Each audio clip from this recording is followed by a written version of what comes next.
The final story, AFC East, Colin. Keon Coleman and the Bills. This was such a wacky thing. I cannot recall an owner taking a shot at Keon Coleman the way Terry Pagula did earlier this offseason. Yeah, he did. Anyways, apparently fences are being mended. And Bills GM Brandon Beane is now saying, we feel confident that the maturity level is headed where it needs to be. We believe in his skill set. So I don't know if this is just lip service, but this is a big turn because the owner essentially said the GM didn't want him. So Brandon Beane takes a lot of crap, but I got to give. Well, let me give him credit. So most of their talent's on offense. So if I said to you, there's a team, they're great at quarterback, left tackle, star back, O-line's actually pretty good, have a slot receiver who's overproduced from his draft pick, and they just made a deal for a number one receiver, you'd be like, well, at least they're making the moves on the right side of the ball. So when they get DJ Moore, who don't listen to anybody, he never gets hurt. The reason his numbers dipped is because they went and got Luther Burden. Colston Loveland popped as a star tight end. DJ Moore didn't get the looks because the seventh-round running back out of Rutgers. They just have so many weapons. They have two tight ends, two receivers. It allows them, with Keon Coleman, I think it was actually brilliant GMing. By bringing in DJ Moore, now I don't ask much from Keon Coleman. Twice a game, you're the over-the-top guy. And so then you take the stress off Coleman, the GM, the quarter. Because what happened last year is big expectations. He's not going to be a volume guy. He doesn't have a volume personality. That doesn't mean he can't be a 9 Des Bryant, 8-9 touchdown a game guy or a touchdown a year guy. Unpredictable, moody, like Pickens can disappear. But by getting DJ Moore, he actually becomes a bit of a great gadget player. Like worthy of Kansas City, but bigger, stronger, and in a more NFL high-end body. So I like that idea. The problem is this DJ Moore thing. There are reports out there now that the Bears were going to cut him if they couldn't find a trade partner. Well, that's because they're so deep offensively, and they have to clear up space because they want to get Max Crosby. He wasn't going to get cut. Can we stop at that nonsense? He wasn't going to get cut. There's been reporting about that. No, there really hasn't. Size, listen. This is the situation that you find yourself in when you're the Buffalo Bills and you have Josh Allen. And you haven't been able to get over the hump and you've come up short. Okay. You don't have time to play any of these types of games. You don't have time to try to find the value of, well, maybe they'll cut DJ Moore.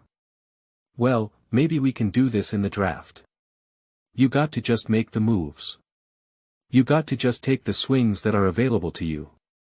You have to be able to put out a team right now to win right now. And I appreciate that. And I respect that. And I don't think they've done a good enough job in years past for that. I think they've taken these half measures. And I think an Amari Cooper isn't going to perfect is a perfect example of a half measure where it's like, well, we know we need to do something, but like we don't want to do too much. We don't want to do too much. And it's just like, what did the Rams do? They didn't take a half measure. They went out and got Von Miller and OBJ. They're like, no, we're taking a swing right now. This is the middle of the season. We need to boost up. We can win the Super Bowl. Von Miller's still balling. We know OBJ is going to be balling once we get out of Cleveland. Like we're doing this. And that's what they did. Like the T wasn't a half measure. That wasn't a half measure. That was like, nope, let's go. Let's go. And so, I really like the DJ Moore move. I'm not going to sit here and unpack that all over again. And I'm not even going to sit here and try to unpack the whole Brandon Beane, Keon Coleman, ownership like I don't know. But that offense really did need some injection to it. Like there was a legitimate receiving problem there. They could not get separation. They could not get YAC. They could not extend the field. Like yeah. I told you guys this before. Any other quarterback except for Josh Allen, the Bills aren't even making the playoffs. Now, the interesting thing about football is that there's always the domino effect, like the positive domino effect, the butterfly effect, whatever effect you want to use. That like when you bring in a Keon Coleman or when you bring in a DJ Moore or a big-time running back, whatever like there it's such a domino effect, right? Like it impacts so many different things. Improving the run game improves the pass game. Improving the pass game improves the run game. Getting a better wide receiver improves the tight ends and the wide receiver, too. And then the run game and then the quarterback play, right? Like it's just then the playbook opens up. It's the ultimate team sport. And when it's the ultimate team sport, when you're kind of pulling a few levers and moving this player here and moving that player there, it's got a bigger impact that's hard to always fully understand what it looks like in practice. And so, I do think bringing in a DJ Moore is, it's more than just a DJ Moore. It's more than just what he, snorts, can individually bring to the field. It's his now how he will influence the run game, players like Coleman, etc. And so, I do believe in that effect. How big will it be? Honestly, a lot of it will that be I put on the shoulders of Brady. I put that on the shoulders of Brady to figure out how to play that game. How to make sure that you can now get creative on offense, that you can set things up throughout the course of the game. I don't think that the Bills have always done a great job of setting things up. And by setting things up, like Sean Payton did this really well. And actually, a great example of this was I think when they were in London against the Jets and Kurt Warner was kind of I think it was Kurt Warner. And maybe it wasn't Kurt. But it was just, kind of just like how all the plays prior really set them up to ultimately get this one touchdown on I think it was on a screen pass. I forget exactly how it all unfolded. But you could see how things were set up. You could see how, the chain of events. Like if Andy Reid does this all the time. And it was especially he did it against the Bills. In 2024 where he was running kind of like different variations, for different essentially for the same play like 4 different times, but it all had different outcomes. All different variations of the same thing. And it worked, one of them was for a first down to ice the game, third down conversion. Another one was a walk-in touchdown for Mahomes. Another one was a wide-open pass to was it Juju Smith-Schuster. One of those guys. And it was just like masterclass. Masterclass, masterclass, masterclass. Never felt like the Bills were ever really in a position to be able to do that. Like ever. And then it's just because it always is kind of like they're just kind of, flying by the seat of their pants, which is kind of like all can you do this? Can you make this work? And it's not to say that Brady hasn't had awesome play calls and some of his hook and ladders and stuff like that. So, it's just I just would love to see him be able to set things up more so, right? Rather than just kind of saying, alright, what do I got in my playbook right now? What call would be a great call in this immediate moment? I want to see things set up. I want to see things just be easier rather than just a creative player or creative play call itself. And I do think that when you bring in a DJ Moore, when you combine DJ Moore, Cook, and Josh Allen, you should be able to find ways to do hat. Right? You should be able to find ways to make things easier for the Keon Colemans of your team. And that's why I always praise Andy Reid so much. And a Broncos fan got mad at me because of the way how I phrased something about how Andy Reid can elevate lesser talent in a way that I think other coaches can do as well, but just not at the level of Andy.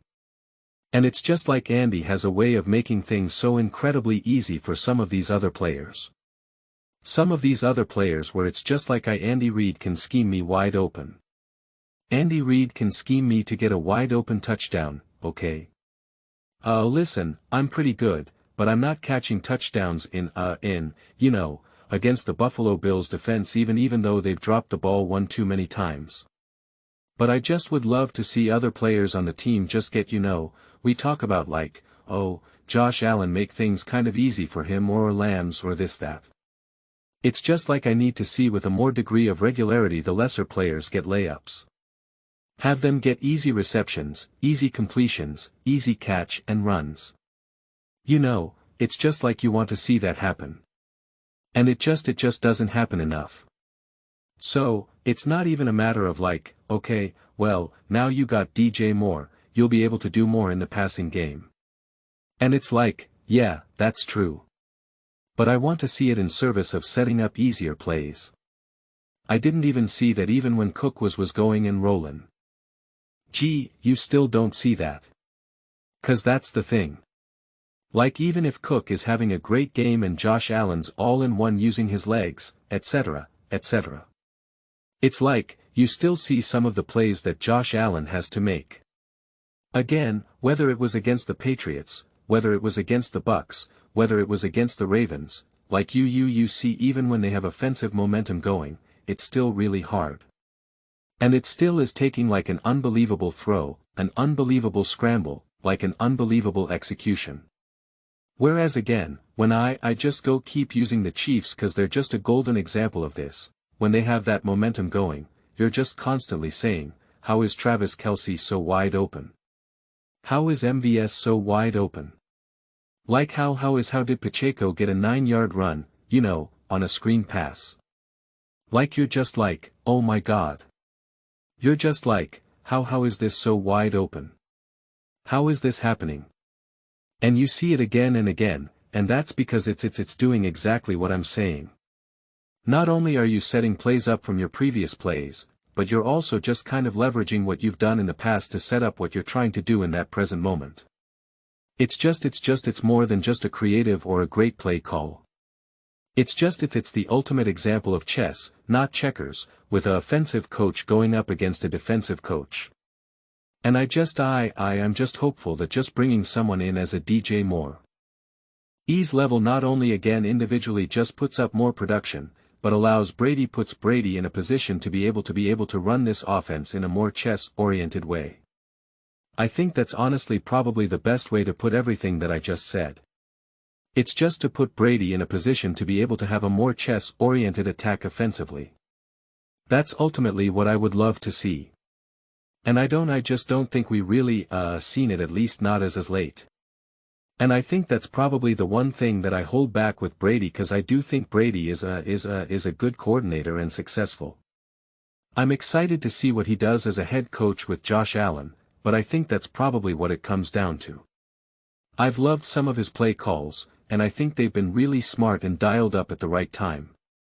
And again, some great play calls, but it's just like I think ultimately what holds me back from him is me questioning, is he out there playing chess right now? Is he out there playing chess? I see Shanahan playing chess. I see, obviously Andy playing chess. I saw it with Liam Cohen with the Jags playing chess, and I'm just like, I want to reach the point where I can really feel like, okay, the Bills right now are playing chess. Those are just my thoughts. I'd absolutely love to hear yours. What do you guys all think about the Buffalo Bills? Do you guys what DJ Moore can bring in kind of the whole chess versus checkers type aspect? I'd love to know if that's kind of like, if you sense that as well. If that's your read when you're watching some of these games unfold, or if you think what I'm saying is just ridiculous. Let me know your thoughts. I read every single comment, so whether you agree with me or disagree with me. Either way, let's get into some discussions. Let's get into some fights, but ultimately, let's just have some fun. Please do consider subscribing. We're building an amazing community here, and I absolutely love to see you part of it. I want to build something that we all generally feel connected to, something that we're really excited to be part of. I think we're well on our way to doing it. Please don't forget to give this video a thumbs up. It really does help the visibility and the algorithm. Thank you so much. See you next time.